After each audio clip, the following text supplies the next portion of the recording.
Les paroles. La parole, ça vaut droit. 546 B2e. Action.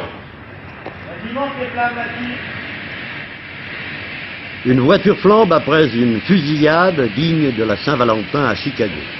Nous sommes pourtant à Marseille, mais c'est du cinéma. On tourne le second Borsalino. Et soudain, ce n'est plus du cinéma. Un camion de la production est en flammes à son tour, incident de parcours non prévu au scénario. Le producteur Alain Delon et le régisseur Paul Siffredi surveillent les opérations. N'approche pas, ça va péter,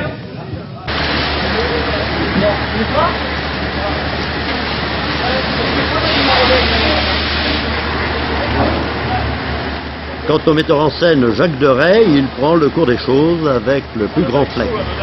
Ce sont les à côté du tournage, ça, c'est la fiction qui est remplacée quelquefois par la réalité. Alors revenons au film. Ce film, au fait, est-il un film réaliste? Est-ce que Borsalino bis est un film réaliste? C'est un film réaliste, oui, parce que dans tous les films, même les films totalement imaginés, il y a quand même une certaine réalité. Il y a quand même un fond qui est vrai. Je trouve qu'un film, même un film d'aventure, même un film un petit peu folklorique, disons, un film de gangster, doit quand même être une sorte de constat, ne serait-ce que le constat d'une époque. Le testament d'une époque, alors il y a toujours une réalité. Là, disons que par rapport au premier, il y a un clin d'œil supplémentaire et qu'on est plus proche du western, même quelquefois du dessin animé, que le premier, qui était plus une chronique. Aussi bien le titre prévu, Borsalino & Co, donne une petite notation américaine, non? Oui, parce que le film finalement est plus rigoureux, il est plus dur, mais il est aussi plus naïf, puisque c'est un énorme règlement de compte, et c'est le thème principal, c'est la vengeance. Il vous est arrivé quelque chose, monsieur? Je passais par là, je sais pas du tout ce qui m'est arrivé. Pourtant on m'avait prévenu, on m'avait dit de faire attention. Quartier mal fréquenté, peut-être. Je sais ce qu'on m'a dit. Ça va mieux maintenant? Maintenant ça va mieux, je vais me remettre de mes émotions là. Je vais aller au bar avec mes petits camarades. D'accord. Vous me permettez.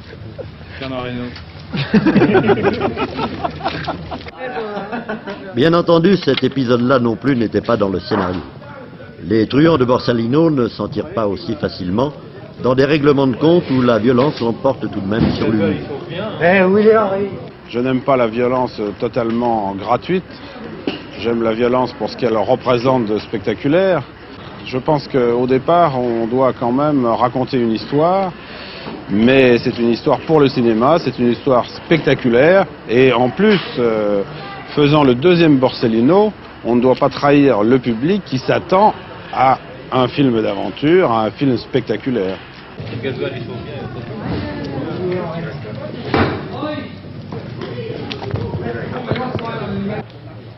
Catherine, vous êtes très belle dans votre miroir, mais libérez-vous pour nous. Voilà. Heureux de vous retrouver, Catherine Rouvel. On vous croyait peut-être sortie du film en même temps que Jean-Paul Belmondo, par le scénario. Ah non, non, non, je vous dis, il est mort, alors moi je suis vivante et je reste avec Alain. Et je continue ma vie avec lui. Après avoir enterré l'un, la vie recommence avec l'autre. Ah oui, faut bien. C'est la vie. Mais pas seulement dans les films, bien sûr. Ah bah oui, heureusement que Belmondo n'est pas mort réellement. Heureux de vous voir, mais un petit peu malheureux au fond que vous soyez aussi rare dans notre région, dans votre région finalement. Je vous dis, j'aimerais qu'il y ait beaucoup de films qui se tournent à Marseille, dans lesquels je sois bien sûr. Et comme ça j'aurais tout le loisir d'être un peu chez moi. Car en effet, Paris c'est bien beau, mais mon Marseille, c'est mon Marseille, il n'y a pas de doute. Bien sûr, ce bar des amis, c'est un décor et ça nous fait souvenir, Alain Delon, que le producteur que vous êtes a construit un studio à 2 pas des anciens studios de Marcel Pagnol. Oui. Il y avait bien longtemps que nous n'avions plus vu un studio au cœur de la ville. Oui, c'est assez émouvant, évidemment, parce que ça tombe à, vous savez, une tragédie bien ressentie des Marseillais, spécialement des Marseillais, mais de tous les Français à la suite de la mort de Marcel Pagnol, que j'ai ressenti moi-même d'ailleurs. Et ça me fait me souvenir que le premier Borsalino, nous avions tourné une partie de certaines petites scènes dans le décor Pagnol. Et puis nous avions surtout les projections du film chez Pagnol. D'ailleurs, ça me permet de vous poser une question. Est-ce que le studio Pagnol existe toujours? Hélas, non. Hélas, non. Donc on aura presque terminé avec le premier Borsalino. Bien sûr. Vous aimez bien Marseille? Ah, j'aime beaucoup Marseille, oui. De toute façon, Borsalino ne pouvait pas se faire ailleurs qu'à Marseille, vous le savez, puisque c'est la suite directe du premier, d'une part. D'autre part, parce que sur le plan de la reconstitution de l'époque, pas ailleurs, on aurait pu le faire. Et j'aime bien Marseille pour d'autres raisons, parce que je suis moi-même Marseillais de cœur depuis de nombreuses années. J'ai vécu à Marseille, j'habite Aix, comme vous le savez. Et j'ai tourné à Marseille mon premier film en 1964, c'était L'Insoumis. Et j'en ai tourné d'autres depuis. Adieu l'ami. Oui, bien sûr. Vous savez que la mode est un petit peu à la région, on sort presque du cinéma. Le phénomène régionaliste étant ce qu'il est.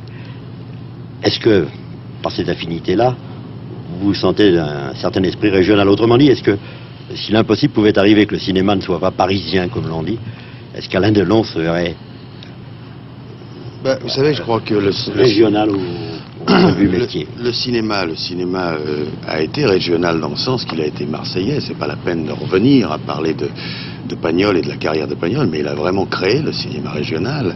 Et à un tel point d'ailleurs qu'à l'époque de Pagnol, de Rému et de quelques autres, le cinéma était pratiquement marseillais avant d'être parisien. Bon, maintenant je ne sais pas si ça pourrait se retrouver et se reproduire, parce qu'il y a quand même un phénomène d'accent. Bon, moi je suis essentiellement nordique pour vous, je suis parisien, et vous voyez par exemple j'avais refusé à l'époque de tourner le rôle de Marius dans le César fait par les Américains. C'est Bourrols qui m'a remplacé parce que je trouvais ça un tantinet ridicule. Je ne me voyais pas allant tourner à Marseille en imitant l'accent marseillais, et qui plus est pour les Américains. Donc je crois que c'est un problème qui sera toujours présent malheureusement. On a pris l'habitude de considérer Alain Delon sous des angles divers, de l'homme de cinéma, acteur et producteur, à l'homme d'affaires. Et bien, est-ce qu'il y a un domaine privilégié tout de même pour vous? Le domaine privilégié, c'est mon domaine privé, et ça, j'essaie au maximum de ne pas laisser pénétrer l'intrus dans mon domaine privé. Quand je dis l'intrus, ne le prenez pas mal, ça n'est pas le journaliste. Il y a beaucoup d'intrus. Et ça, c'est un domaine que je me garde à moi très fermé, très personnel. C'est le domaine de ma vie privée, le domaine de mes amis, le domaine de mes affinités directes. Et ça, en général, ça ne transparaît que rarement. Ou du moins, ce qu'on en lit est absolument souvent pure fantaisie. J'allais vous demander si vous étiez irrité quand on extrapolait justement sur cette vie privée. Irrité, oui, parce que, bon, il vaut mieux rien dire que de dire des bêtises. Mais comme en général je me refuse, si vous voulez, à toute interview sur un plan privé, une certaine presse se croit de devoir affabuler et à ce moment-là écrire sur un plan fantaisiste. Ça ne fait jamais plaisir. Posons cette question qui ne devrait pas être posée. Non pas usque tanquam Catilina, mais jusqu'où voudrait ou pourrait aller Alain Delon? À travers cette image un petit peu fantasmagorique qu'on s'en fait, finalement, pourquoi ne pas le dire? Je ne sais pas, parce que vous savez, moi je suis un passionné et je vis des moments. Bon. Donc je ne sais pas, dans ce sens où tout peut m'arriver demain si je me prends de passion pour une chose X, Y, Z, je crois que je la ferai passionnément, c'est-à-dire jusqu'au bout, à fond, en essayant de la faire le mieux possible. Donc je ne sais pas quelle est l'idée qui risque de me traverser l'esprit demain ou la semaine prochaine. Mais je crois que je peux aller dans n'importe quelle direction, d'une façon très diversifiée, n'importe où, toucher à tout et dans n'importe quel domaine. Je l'espère, parce que c'est ma seule raison d'être et ma seule raison de vivre, c'est de vivre.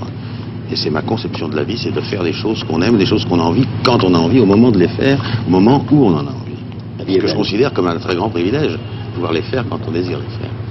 Oui, la vie est belle. Coupé.